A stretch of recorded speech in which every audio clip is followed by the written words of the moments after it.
If you're just joining us, welcome to A Closer Look. Today my guests are Mary Lee Davis, I'm reading this, make sure I get it right, spokesperson and primary advocate for Petworks, the inaugural Furball Gala, and Tom Parham, who's president of Petworks Board of Directors. Thank you for being on the show. And if you've been with us, you know we were talking about volunteers. So let's get back to that. And you said the number one thing y'all would take is volunteers. Exactly. There's so many things volunteers can do, all the way from animal care to helping with adoptions, to working with the employees, checking in, checking out. There's a job for everybody.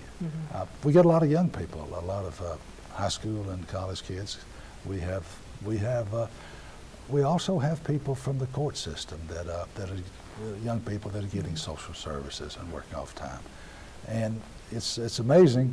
They all seem to like the job and they love the animals, and it changes some lives. It really does. Oh, I agree with you. I was telling you about my pups. You know, they both died last year, and it's been very difficult. And it's even hard for me to still talk about it because, you know, they go through a lot of things with you. I mean, they're there to love on you, but when you are going through hard times, unconditional love, nothing like it.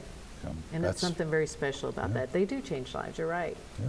That's good. So what other items would you guys say that you need? Someone wants to just bring some items to Petworks and, you know, help with the shelter. What could they bring? We always need food.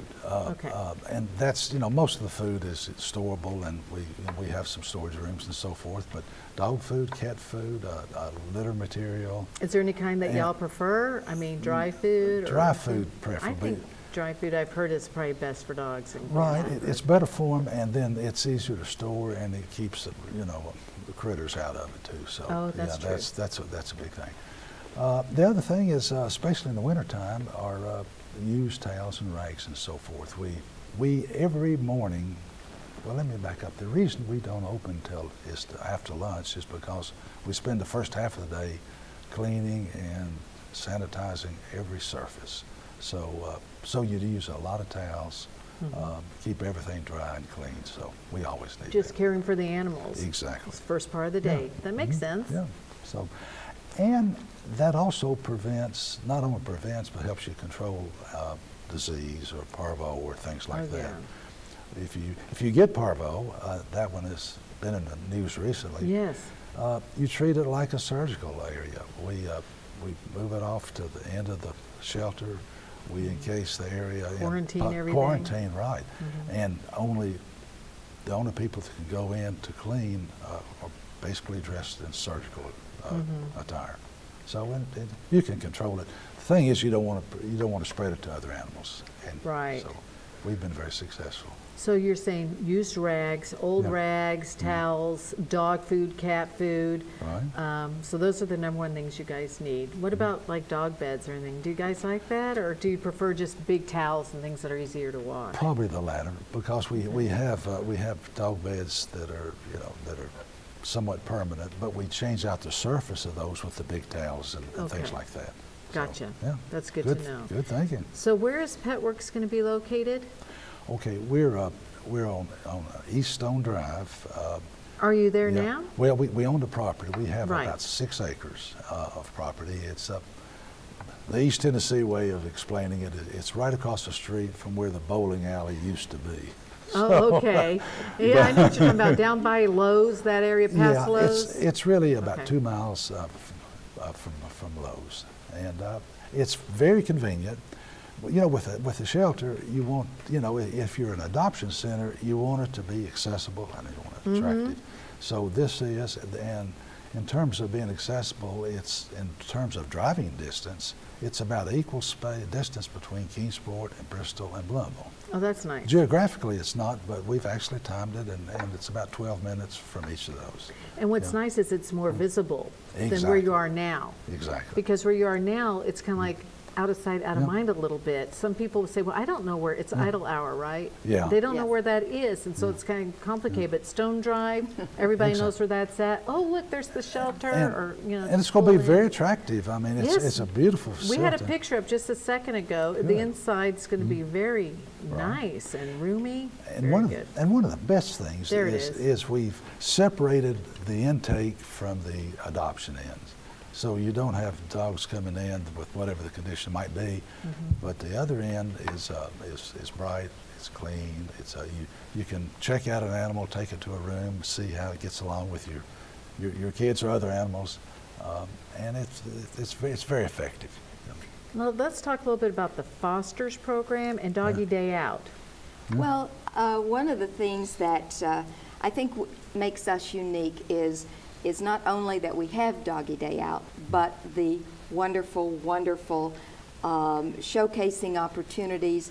I've always loved when I was doing United Way work that when we talk about volunteers builds a better you too.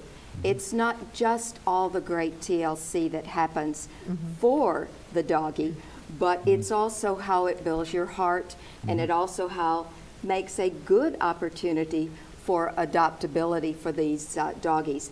But whether or not it's for one day or a weekend, that has been a wonderful program for us. And I think maybe many of your guests will remember that a wonderful, wonderful volunteer of ours, Daniel, who was doing his community service work, which would have been 50 hours.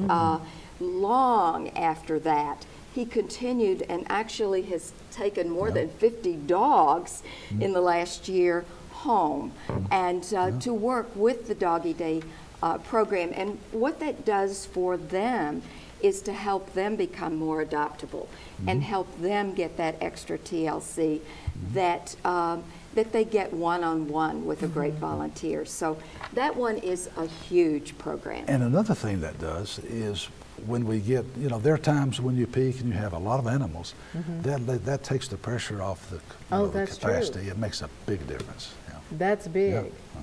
And so Doggy Day Out is a little different than fostering.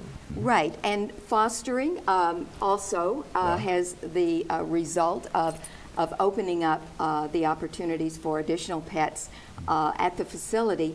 But when, for example, you were talking about cats earlier, we've got a great example of how a mama cat, not unlike definitely at different times when pregnant, a foster family can take that mama and her kittens, and we have one right now that has been fostered, and still the mama cat is in fostering, but all of the 6 babies have been adopted. Oh, and nice. so she is ready to also get her forever home.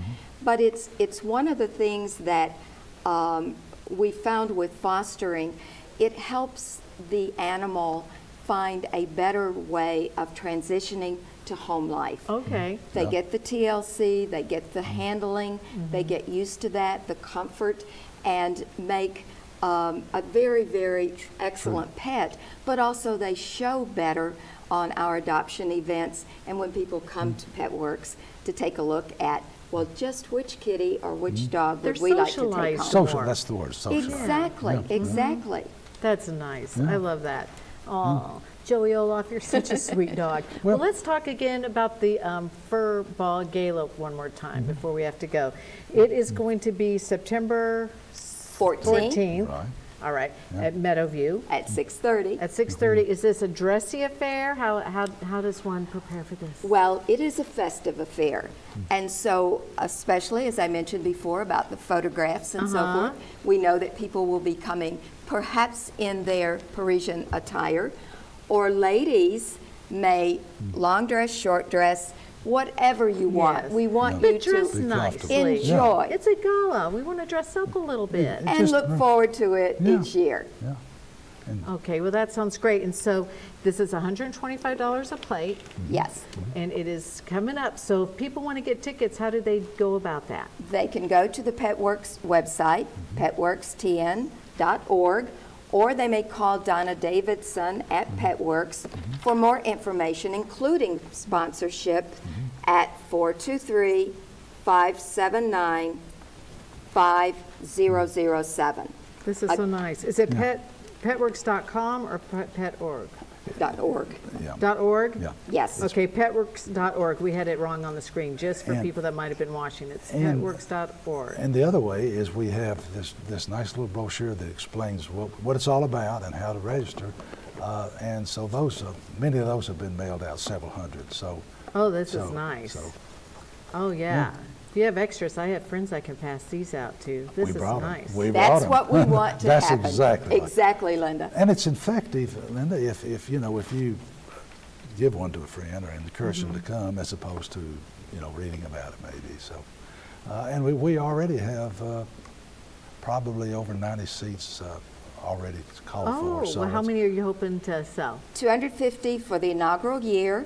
So be mindful that it is first come, first serve. Exactly. We're excited, and as a final note, every single dollar that comes into the gala goes for operations, goes directly in support of the animals and their care.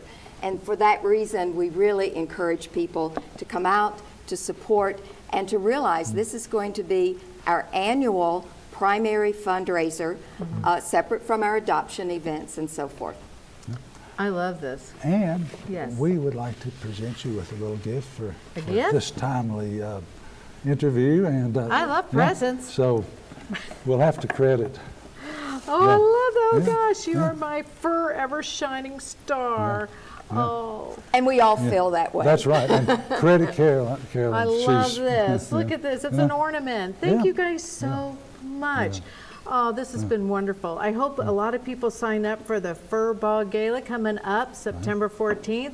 Thank you so much for being on the show today, and I'll be talking this up to everybody. I hope we get a great turnout. This is going to be awesome. Thank you so much. Thank you. And we'll see you back here this time next week with another edition of A Closer Look. Thank you for joining us.